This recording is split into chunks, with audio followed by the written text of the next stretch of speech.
Hold up. Wait a minute.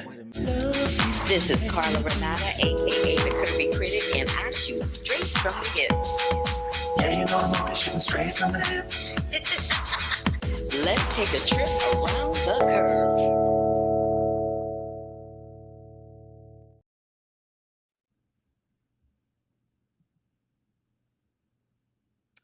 Hi, everybody. How you doing? It's your girl Carla Renata, aka the Curvy Film Critic. Let me move this way. Oops. There we go. My chair. I got stuff everywhere. Sorry. It's called I'm going to a premiere and I just have clothes everywhere. Move this chair over. Sorry. There we go. I think I moved it over. There we go. Hi. Oh my goodness. Hi, everybody. It's your girl, Carla Renata, aka the Curvy Film Critic. Thank you for bearing with me through that very uncomfortable and unplanned opening. Oh my God, I am a hot mess. Anyway, I am in New York City. I am right across the street from the Lincoln Center, and I'm going to see a very special movie that I'll talk about in a few minutes. But if this is your first time joining me, give me a big thumbs up to let me know that you are here. Click the bell for notifications if you are on the YouTube. And yeah, that's it. So let me get into, I usually tell everybody what I did the week before. And so what I did the week before was this. I went to a reception for One Battle After Another. There I am in my little, I pull out that pink shrug for the holidays. So that's me and my pink shrug for the holidays. So I went to that reception, and then I hopped on over to celebrate my friend Angelique Jackson, who is the senior entertainment writer for Variety. She was given the Excellence in Entertainment Award by the National Association of Broadcast Journalists in Los Angeles. And there I am celebrating her. Then I hopped on over and I went to the Zootopia 2 premiere. That is under embargo at the moment, so I can't talk about the movie itself, but I was there. And then I hopped on over to see, yeah, you guessed it, baby, Wicked for Good. I am in New York City about to hit the premiere at Wicked for Good. This is a little sneak peek as to what it looks like at Lincoln Center. That is the view from my hotel room.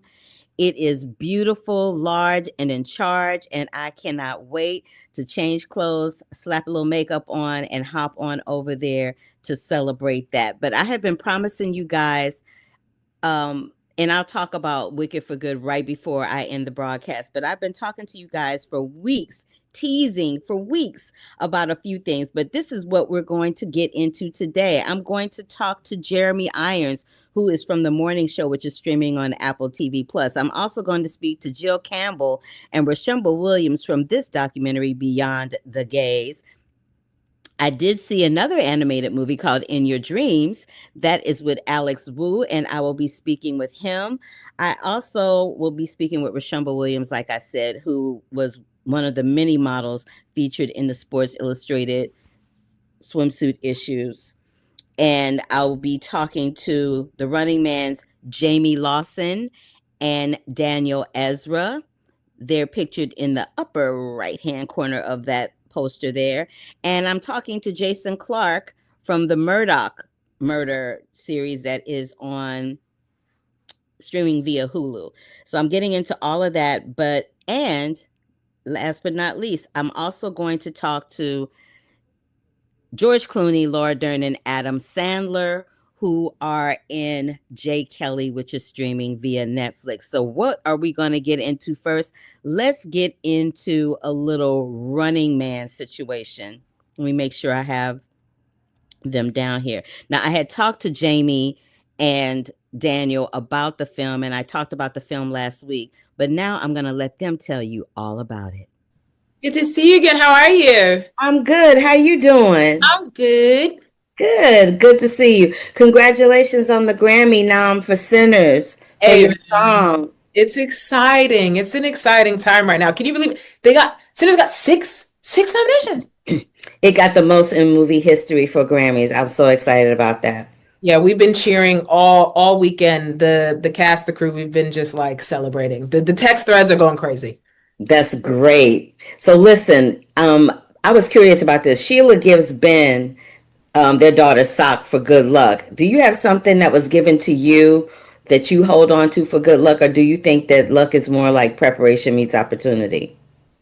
I think it's a lot of that. I think my initial instinct when you said that, I think I just hold on to a lot of the words that I feel like people in my life have spoken over me or into me, especially like my elders. I just try to, I try to heed the warnings of the people that come before me. So I don't have like tangible things. For me, I think it's the words, it's the lessons that people try to teach me or forewarn me. Yeah.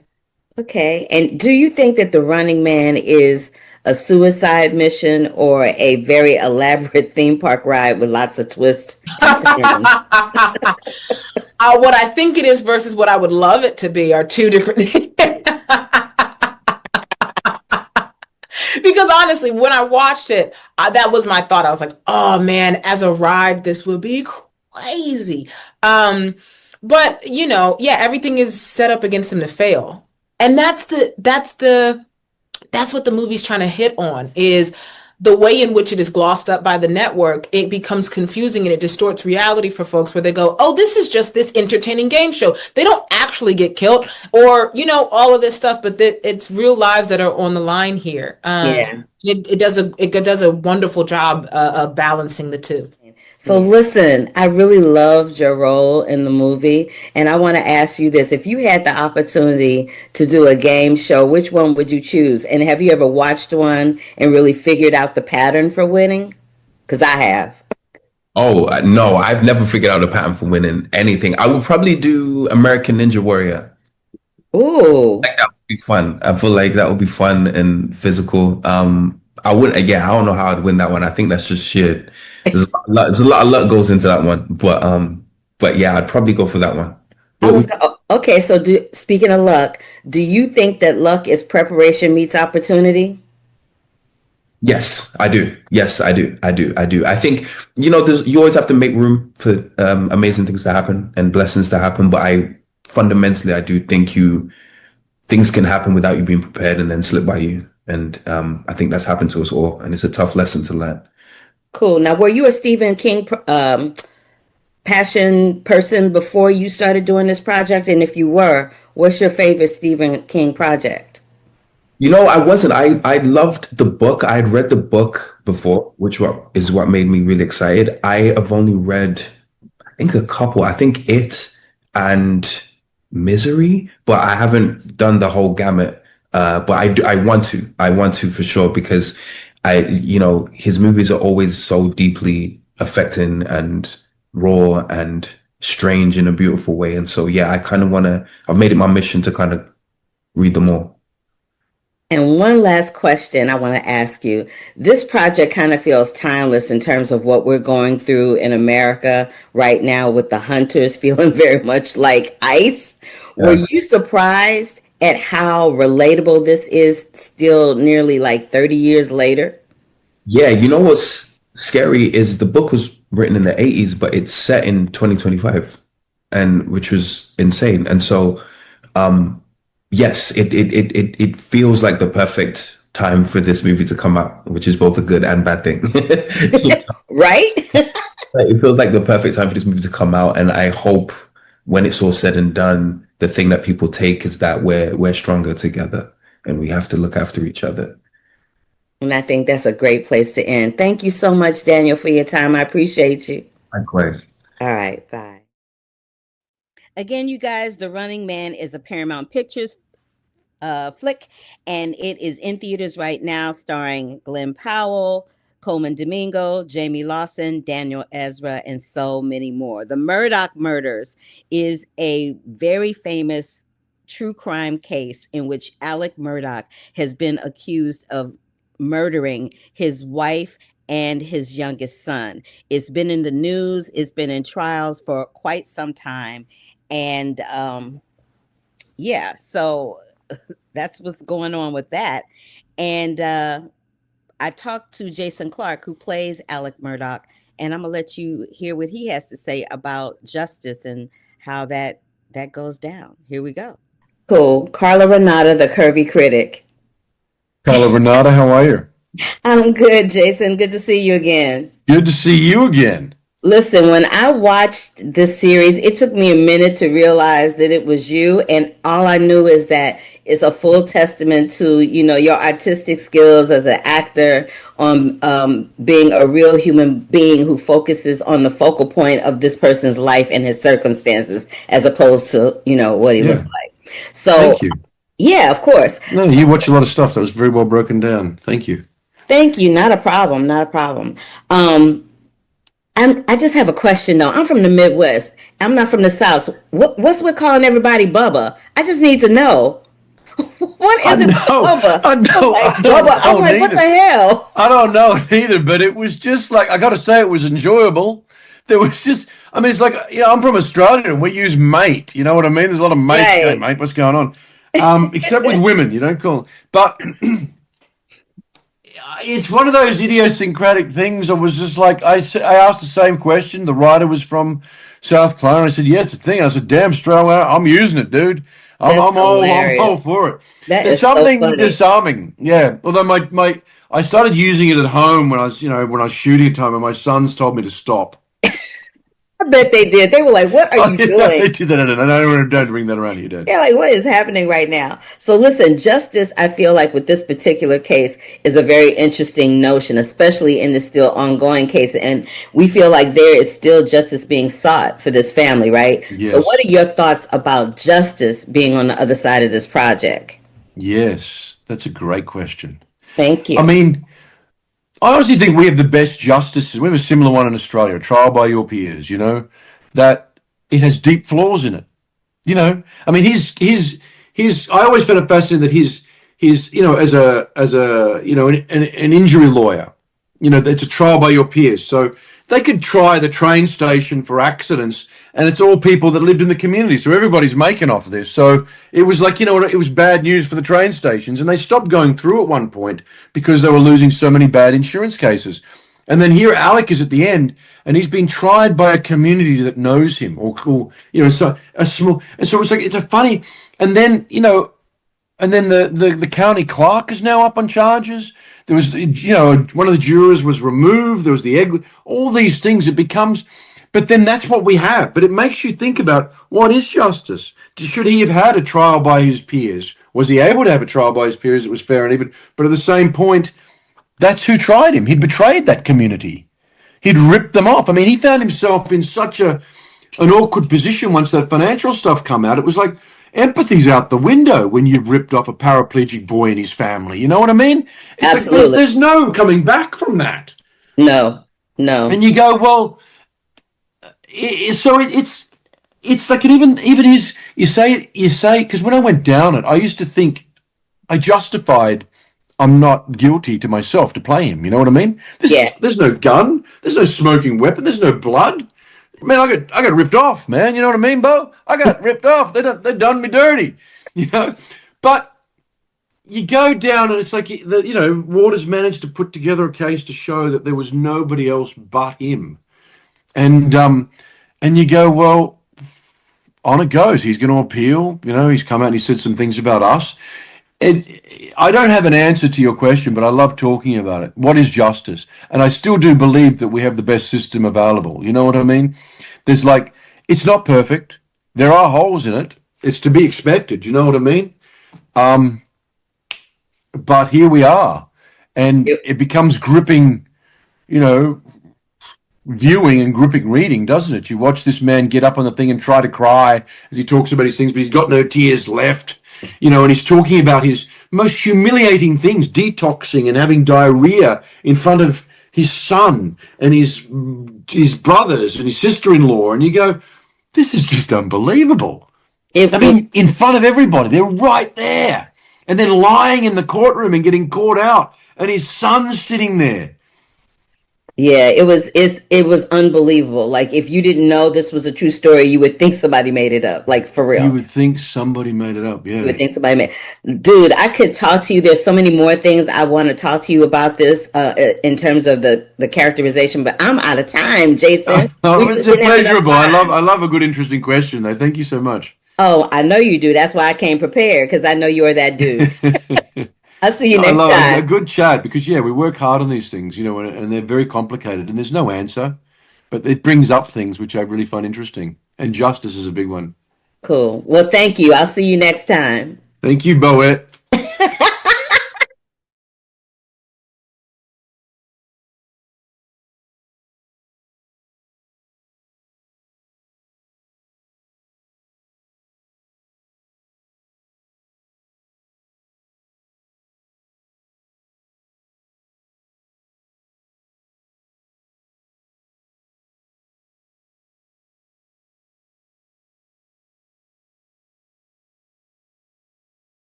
Why was my mic muted? I'm so confused. Why was my mic muted? Anyway, it's called The Murdoch Murders. It stars Patricia Arquette and Jason Clarke. Yay. All right. So there's that. I hope y'all have been able to hear me all this time because that would really suck if you hadn't. Um, yeah. So anyway, that's that. I spoke to Alex Wu about his new film called In Your Dreams. It is going to be streaming on Netflix and it deals with Stevie and her little brother. Let me come back on camera so that you can see me actually talking. That would be nice, huh? Stevie and her little brother, um, Elliot, go on this journey into the wildly absurd landscape of their own dreams to ask the Sandman to grant them the perfect family. Now, when I was growing up, the Sandman meant somebody that just kind of woke you up from your sleep. This is giving the Sandman a whole different storyline and nightmares and carrying on. But I talked to the director, Alex Wu, about it, and he had some really interesting things to say. So I want to share that conversation with you right now. Carla Renata, the curvy film critic. Hi, Alex. Hi, Carla. I love your name. Thank you. I love it too. Listen, I was in the ugly cry for this because I have a little brother who gets on my last nerve sometimes. You and me both. You and me both. I mean, we're grown adults, but you know how it is. Go ahead. Um, but what I really wanted to ask you, when I was growing up, the Sandman was simply somebody that cast sleep over you. But in your dreams, the Sandman kind of flips between good versus evil with Night Mara. What Yeah. made you come up with the Sandman in that type of concept? Yeah, well, I think from the very beginning, part of the reason I made this movie is because I feel like, especially in America, there's so much pressure on people and kids to make their dreams come true and to achieve their dreams, which I think at some level is really healthy and it's good to have ambition. But um, I think it can go sometimes it can go too far because if you don't achieve your dreams, which is often happens, you feel like something's wrong with you or you feel like you're not living life to its fullest. And I just don't think that that's true. And so I wanted to try and like flip the charge on dreams and then nightmares. And conversely with nightmares, I feel like, the nightmares of life, oftentimes things don't always go our way. And that can be really challenging. But when those things have happened to me in my life, when I look back, I think that those are the moments that I've grown the most, or that I've learned the most, or that it's brought me together with the people around me that I love and strengthened those bonds. And so I feel like nightmares have a real like positive function and purpose in life. So I kind of wanted to flip the charge on those two things, which was, yeah, part of the original sort of conceit of this film. Yeah, I peeped that. I was like, ooh, that's so interesting. I couldn't wait to ask you about that. And I love how, in terms of nightmares, you incorporated that ideology between about the nightmare people losing their teeth when she starts losing her teeth. I love that you did that. I was like, ooh, is she losing her teeth? I love that. I also wanted to talk to you about because I think this is a very important film for families to watch together because it tackles the family situation of the parents separating and the kids not taking on that responsibility. How Yeah. important was it for you to approach this through animation, and was your impetus initially to try to make this as a learning tool for little kids going through that type of trauma? Yeah, definitely. I mean, I think, it's a very personal film. A lot of the things that happened in the film happened to me when I was a kid in my family. So when I was like 6 or 7 years old, my mom sort of went away for a little while, and like, my parents nearly split up, and it was really hard for me. And I think I felt like, oh, it's my job to keep my family together. And at some level I thought like maybe I did something wrong, and obviously, that's not the case. There's nothing kids can do to affect their parents' relationship. And so, in many ways, this was sort of trying to liberate kids from that unnecessary burden and responsibility, and just to really reinforce to them that like life is not perfect, people aren't perfect, and families aren't perfect, and that's okay. I mean, that's actually what makes life meaningful. It's like when you get through the messiness of life together with the people that you love, like that's what life is all about. I love the soundtrack too. Let me just throw that in there. Yeah. And I also love, I heard you say one time, if you can dream it and imagine it, you can do it. Is Yeah. this one of the reasons why you established Cuckoo Studios? Because it was important for you and necessary for you to have control over the narrative regarding animated projects the way you wanted to see them done? Yeah, I think a little bit. It's not so much that I wanted control. It's that I think I just got really excited by what Netflix was doing with streaming. So, I mean, it was around 2013 that House of Cards came out. I don't know if you remember that show, but man, it was so good. And I loved that show. oh my God, yeah. And it just blew everybody out of the water because like Netflix was a DVD mailing company at the time. And so everybody was like, what is this DVD mailing company doing making shows this good? And so I just knew that it was they were going to change the industry in a really big way. And so I left Pixar because I wanted to try and take advantage of this sort of streaming revolution that I saw happening sort of right before our eyes. And I thought that they were doing really interesting storytelling because the model was so different. They didn't have to rely on box office success like opening weekend, because their subscribers were like loyal. They could take risks with their stories, and so that was really exciting for me as an artist and as a filmmaker. Well, you seem like a filmmaker that takes lots of risks, animation wise, and I really appreciated it, particularly within your dreams. So, having said that, I want to thank you so much for your time. I could really get deep into this, but they're giving me the hook, so I gotta Okay. go. But All thank you right. so much for giving me your time today. I appreciate you, Yeah, Alex. you're very welcome. Thanks, Carla. It's great talking to you. Same here. Bye. I'm serious. I really loved this animated movie. It gives so much, it brought me so much joy, mostly because like I said, I have a little brother and it centers around a sister and a brother relationship and their how they're trying to save their parents and their family through their dreams and their nightmares. It is streaming on Netflix. It began on November 14th, I believe. Maybe it's in theaters and then it comes to Netflix because they do that sometimes. I'll clarify that and come back and give you that information. Okay. Um, Next up, we're going to talk to Jill Campbell and Rashumba. So, Jill Campbell is the daughter in law of Julie Campbell. Julie Campbell was the woman who was responsible for the Sports Illustrated swimsuit issue.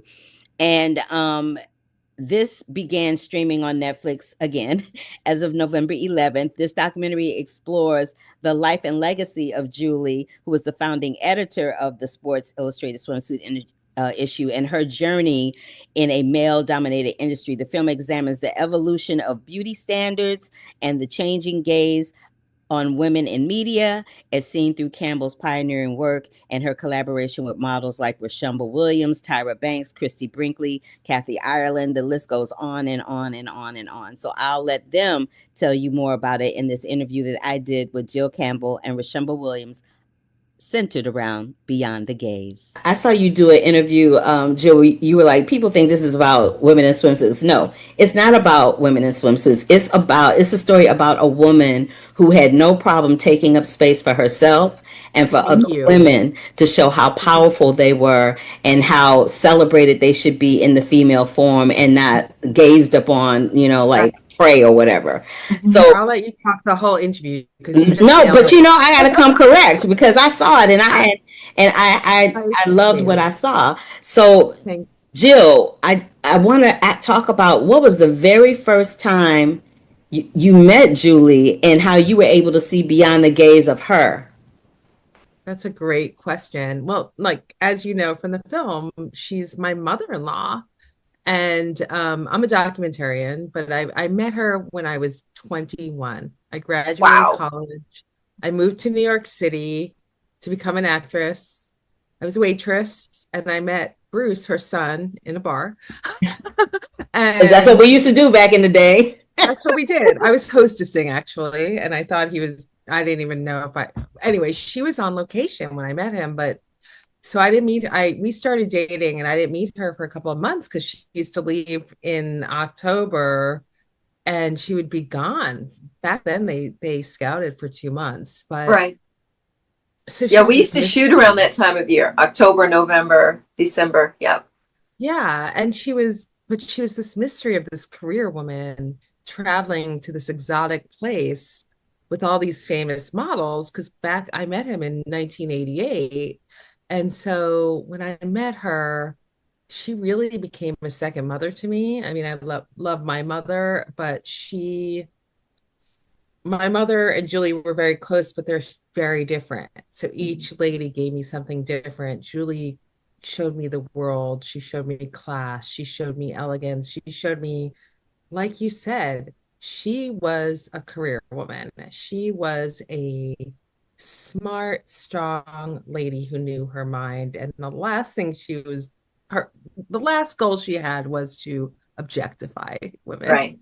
Yes. But I can speak to that as well. As Jill says, when it came to the Sports Illustrated swimsuit issue models, Julie did not objectify us. What she did was use that SI platform to launch us into successful careers, also to create influencers. And she had a mission to create diversity and lift women up, not to like put them out there as like meat on the market. I mean, she did not have any bone of objectification in her body. She just wrapped her arms around us, and just gave us a platform where we could soar and become the successful women that we are today. I love that. And Rashamba, I remember that's how I initially became aware of you as well, from your covers on SI. And you did 7 covers, but what was it like the very, very first time you did a cover for SI? Because for models at that time in America or anywhere really, for a model, that was a really big deal. Right. It still is. Yeah. Well, actually, I did 7 issues. My first cover was in 2024. Okay. This right here. But it was the Legends cover. My first, but I did do 7 years. But I think the reason why I stood out so much because there was no one in the magazine that looked like me at that time. I mean, there was no one, really dark skinned with curly natural hair, that had a pretty distinctive look. And Julie celebrated that. And I'll be very honest with you, Carla. We're American, Julie, all of us, Jill. We grew up watching Sports Illustrated. This was not a standard of beauty. No, it was wasn't not. Like what you consider to be a standard of beauty in America at that time. And my first shoot was in 1989. So we're talking, beauty since the inception of the magazine or this issue from the 60s. So from the 60s to 1989. No one who looked like me was featured. And then Julie had a vision and, a desire to diversify and be inclusive. And she always wanted to feature women of different nationalities, women of color, Asian, Latin, blondes, brunettes, we were all her babies, all her children. And so when she hired me, growing up with Sports Illustrated, living in the Midwest, I just was like, oh my goodness. And my mom was floored. So when I actually saw myself in the issue, I realized that something special was really happening, that I was being considered and looked upon as someone that was, on par with the ideal of beauty at that time. She was really gifted at being able to capture the individual models, yourself included, the aura, whatever aura and energy the individual women had, it always came through in the photographs. And that's what I really loved about watching the journey of how she captured you guys on film for throughout her years as the person that ran that particular program, getting the Sports Illustrated issue out. But just as let me tell you something, as a woman, I'm so excited. I just can't contain it. As a woman, I just was so elated to see that this was a woman who I did not know that she was behind it, had no clue. So once I figured that out, I'm like, oh, this is great. And then all these other women are being featured in the documentary. And then Jill, you directed it and put it all together and used all this footage that probably nobody would ever be able to see if it were not for you. I'm so grateful that you all did it. And it's so inspiring and aspiring is what I want to say. Lastly, I just want to ask you all, what do you think Julie would feel about all this attention that she's getting right now? And before you answer, Rashomba, I just want to tell you that moment that you had when you guys called on the phone and how viscerally moved you were. Yeah. Girl, that took me out. I was in the ugly cry. I was in the ugly cry over here. I really was. But how do you think she would feel about that if she was here? I mean, she had a long life. She was in her 90s. God bless her. Yeah. Not everybody's able. We were crying on set. Everyone was just ugly crying during that. Yeah. Listen, this is I don't want to start crying now, Carla. I'm not trying to make you cry, sis. I'm just really trying to celebrate. I know, but I understand. I think because I didn't expect it, and you have to realize the last time I saw Julie, this was in 2023 or 2022? It was during the pandemic, right? So it was in 2022. So I hadn't seen or heard from Julie. I'm sorry, go ahead. No, she passed away a couple of months later, remember? Right. 2022. Yeah. Right, 2022. And I hadn't seen or heard from Julie, oh my God, since 2005, because we shot a television show, the making of the Sports Illustrated swimsuit model search. And we were in Bora Bora, and I was lucky enough. My last time actually shooting for the magazine was in, I think, 1995. And then they brought me back in 2005 to actually shoot the television show. And then after that, 2022. So I hadn't really seen or heard from her. So I remember the Julie with the brown hair. And then when Jill was showing me pictures and then I heard her voice, it was like every moment we spent together, rose up in me. And my heart just.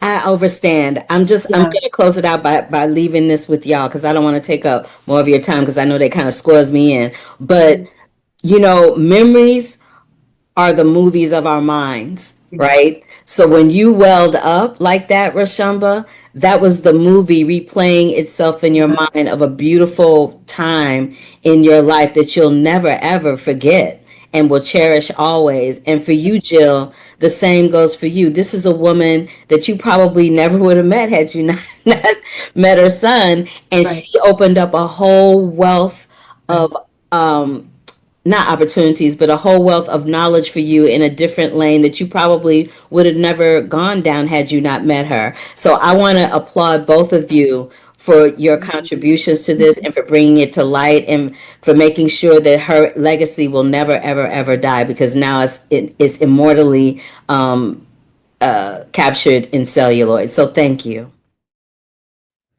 Again, you guys, it is called Beyond the Gaze, and it is streaming on Netflix right now. The Morning Show is streaming on Apple TV Plus. It is one of my favorite shows. It stars Jill Aniston, Billy Crudup, Reese Witherspoon, Karen Pittman, Nicole Bahari. The list goes on and on. Greta Lee, like it's a Marianne Cotillard joined it this season. It is a plus cast. But Jeremy Irons is on there this season, and he's playing Jennifer Aniston's dad under some very unusual circumstances. But what I'd like to tell you before I go into this interview is that I talk about being an actress all the time. The Lion King celebrated 28 years this year of being on Broadway, and I was fortunate enough to originate the role of Shenzi in the Los Angeles production, which ran for 3 years. So I started out the interview talking to Jeremy Irons about that because Jeremy Irons was the original Scar in the animated movie The Lion King, the one that started it all. Take a look and a listen to this interview centered around the morning show with my boy, Jeremy Irons. Right. So I feel like we're cousins and connected, and this is why. I was Shenzi in the LA production of The Lion King, and you were Scar in the original movie. Yeah, Well, Bonsai, what have we got here? yeah. Did you see the show we did at or were you in it at I was in it. at the Bowl? I was in I did. I saw it at the Bowl, but I was in the original LA production that sat in LA for 3 years. Right. Very nice. Yeah. Good. All right, let's get to it. So when I was a student at Howard University, there was a Washington Post reporter who was accused of plagiarizing a story called Jimmy's World about an 8-year-old kid that was a heroin addict, and she won the Pulitzer Prize for it. Right. And she was later forced to resign and give the prize back. And in this episode and season of The Morning Show, your character is allegedly accused, but even with allegations, I feel like it can bring the cancel culture vultures out and up to your door. Yeah. What are your thoughts on that as it relates to Martin leaving? Well, I think it's very unfortunate for him. Where do ideas come from? Where do they come out of the air? They come out of discussion, I really pity those people who've been caught in this cancel culture, as we call it. I think it's very tough. I mean, fair enough if you've been tried and found guilty for something, all right, then cancel. But this sort of arbitrary situation, I think, is not healthy. Yeah, I would agree with that. Also, on another note, on the daddy-daughter note, I recently lost my dad, and our relationship was really, really complicated, but it was the best ever. And my dad just wanted me to be tough because he was a Marine, and that's what he knew, right? Right. But Martin seems to only want to deal with Alex when he needs something. That was my take on it. Would you agree or disagree with that? I think there's a bit of truth in that, yeah. He's not a perfect character. He's not a perfect father. And I think that's very useful for the story. But I think I understand where he's coming from, where a lot of men come from, but a lot of men get it wrong and, don't do too well. Where do you think men are coming from when it comes to that exactly? Well, I think they tend to be a bit tunnel vision towards their career, and everything else has to take second place, whether it be the family or personal relationships. I think there's a danger of that because men have ambitions and sometimes big ambitions and small brains. I love you for saying that. Big ambitions and small brains. I will never forget that. Just to close it out, do you have a favorite morning show that you like to watch or listen to? No, I don't turn on the television. Probably, if at all, I don't turn it on till the news about 10 o'clock at night before I go to bed. But I watch that less and less because it depresses me so much. Ooh, honey, I overstand. I don't watch it at all. I'm just like I can't handle it. I just cannot handle it at all. Yeah, I think we have to take care of our nearest and dearest take care of the people Yes. around us. And if we all do that, then I think life will be better than if we stay alone and listen to the news. Absolutely. Well, as a fellow thespian, I want to just thank you for your time and let you know that I'm a huge fan of yours, have been for quite some time, and it's always a joy to watch your work because it's always spectacular, but it's an even bigger joy for me to be able to speak to you today. Thank you. Bless you. I growl. Absolutely. Bye, Mr. Irons. Bye-bye. I love that he growled at the end of the interview. That gave me so much joy. Again, you guys, he plays Martin Levy on The Morning Show, which is streaming on Apple TV+. The last interview of the day before I get into my thoughts about Wicked for Good, because the social embargo has lifted, but the review has not. So I cannot review it until next week, but I can give you my reaction to it, because I have seen it. Ooh. Anyway, Jay Kelly is going to be in theaters and streaming on Netflix. It stars George Clooney, Adam Sandler, and Laura Dern. It deals with an aging actor who is faced with choices regarding his life, his career, and where he's going to go from here in this last chapter of life. George Clooney gives the performance of his life, in my opinion, in that film. And Adam Sandler and Laura Dern are endearing and, aspiring as always. So take a look and listen to this interview centered around Jay Kelly with Adam Sandler, George Clooney, and Laura Dern. Look how beautiful you look. I came in here for y'all, honey. Carla Renata, the Kirby film critic. I'm sorry. How y'all doing? You look cool as hell. Yeah. I love it that you're here. You're bringing the good energy. We needed it. We needed it. Listen, Yes. I always do. That's how I roll. Sometimes Dern's energy will just nosedive. Nosedive, and you go, please, somebody help us. Please, somebody Yes. pick us up, lift us I up. can't. The Kirby film critic. Hey, George. All right, girl. You okay? I'm good. I cannot complain. Yeah. And Me even if either. I could, who wants to hear that, right? They don't care. They really They don't. don't. I loved you so much in this movie. I really, really, really did. But what I really love is that it was a movie about choices, family, relationships, and all these things. But it's also a movie about memories. And memories are like a culmination of time, pieces of time, and the memories that make up our life. Which one of your memories would you like to make a movie out of? Oh, that's funny. Well, a couple of guys I beat in basketball that I think about. I'd like to do that into a film. A couple of famous guys that I really enjoy. It's a funny thing. I think that life goes in different stages, right? And early career stuff is just trying to succeed.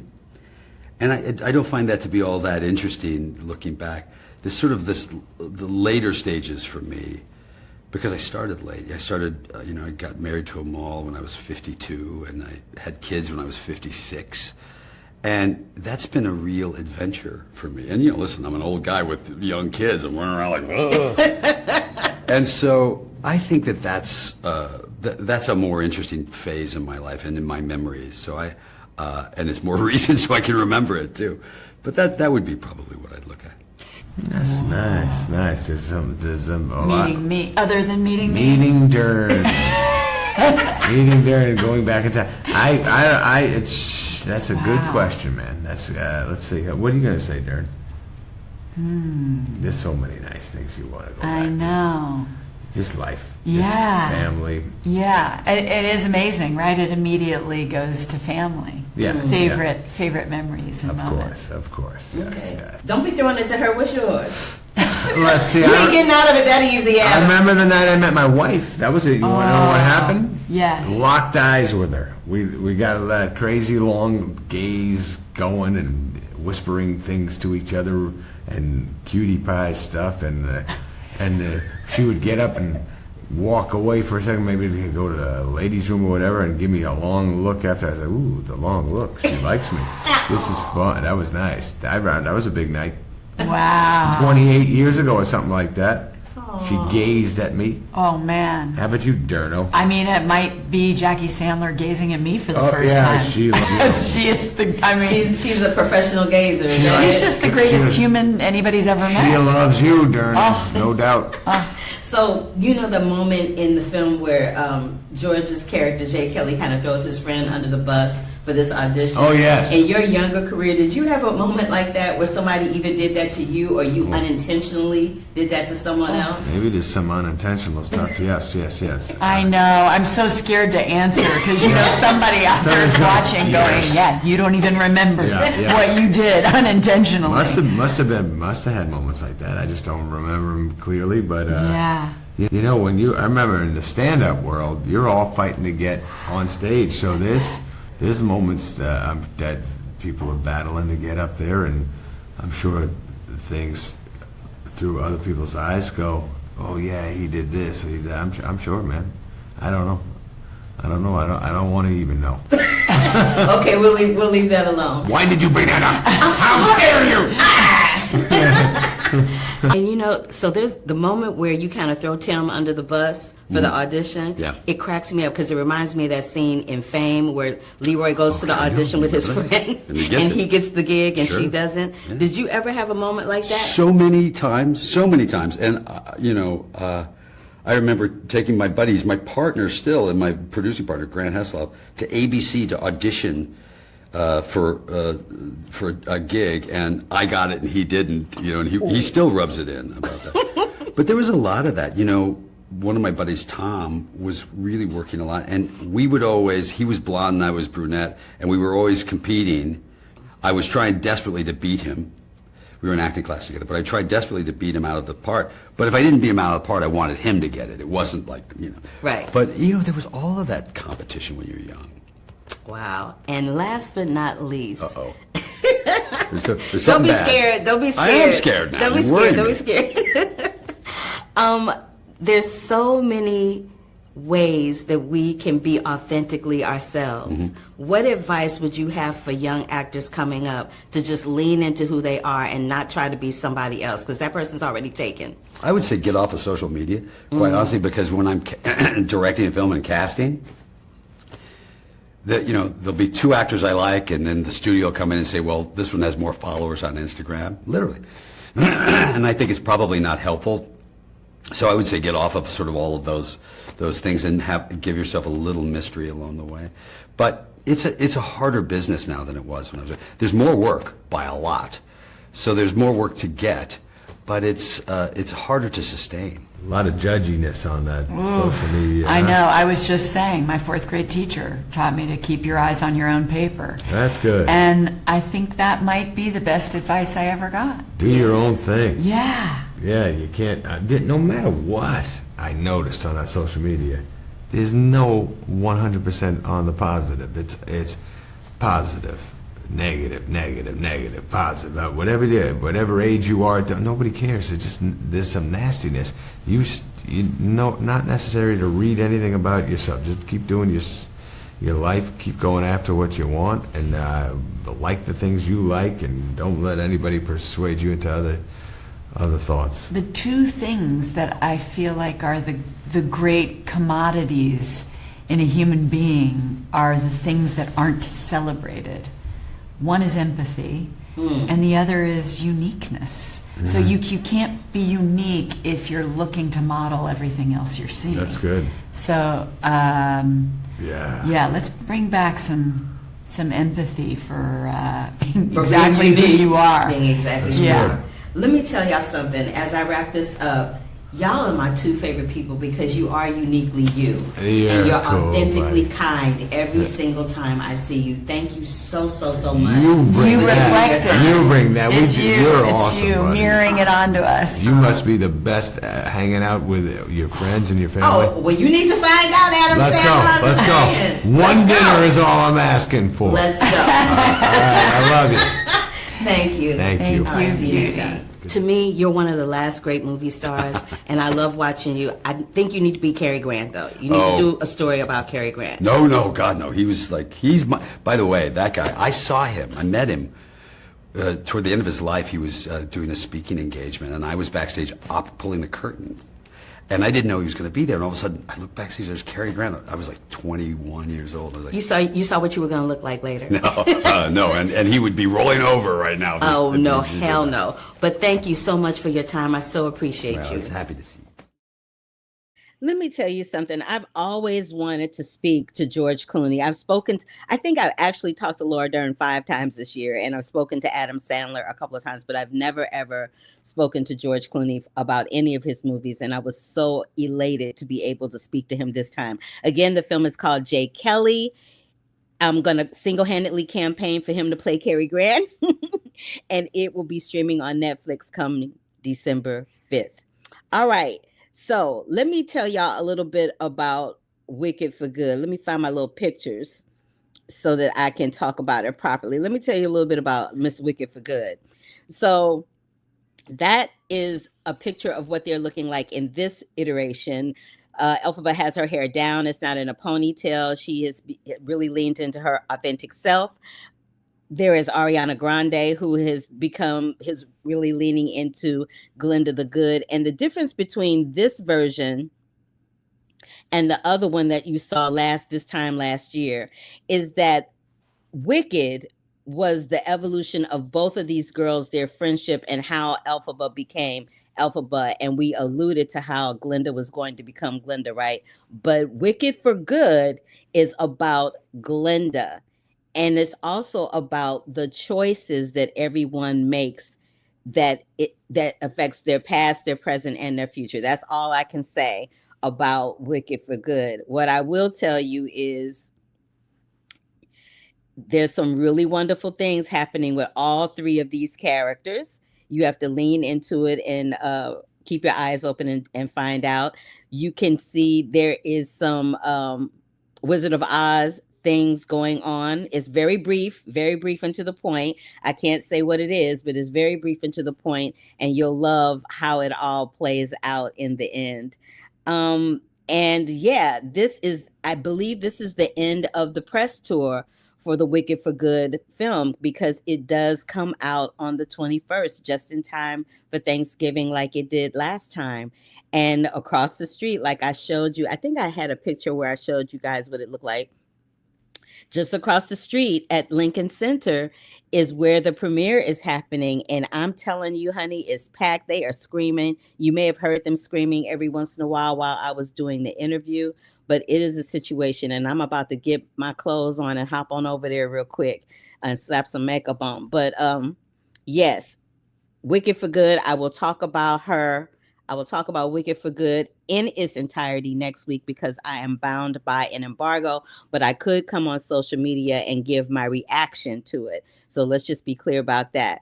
This is Jeremy Irons when he played Scar, just so that you guys know I'm not making stuff up. So thank you, Jeremy Irons, for talking to me about your role as Martin Levy on the morning show. Thank you to Jill Campbell and Rashumba Williams for talking to me around Beyond the Gaze, which is streaming on Netflix. Also streaming on Netflix is In Your Dreams, directed by Alex Wu. Check that out.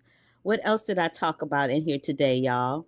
I talked about, Jay Kelly. Jay Kelly is also streaming. I got a whole show of Netflix today.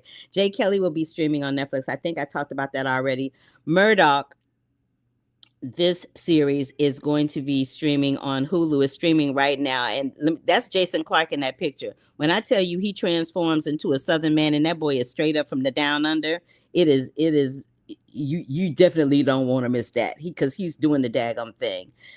All right, so that is it. And then, of course, I'm going to remind you one more time, as I always do right before I go, that my Christmas TV movie coming on December 6th is called The Christmas Showdown. It stars Amber Stevens West, Corbin Reed, Loretta Devine, Obababa Tunde, Beverly Todd, and myself. And every Saturday in the month of November and December leading up to the holidays, Fake Yourself a Merry Little Christmas is coming on November 29th.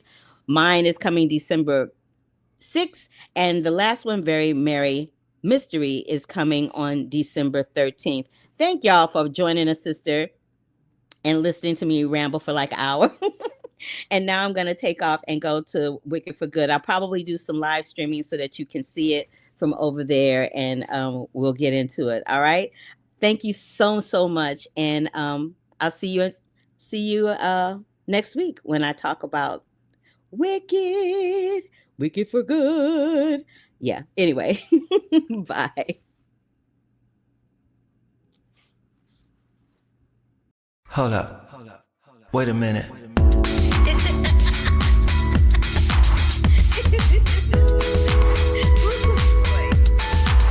I wish you love.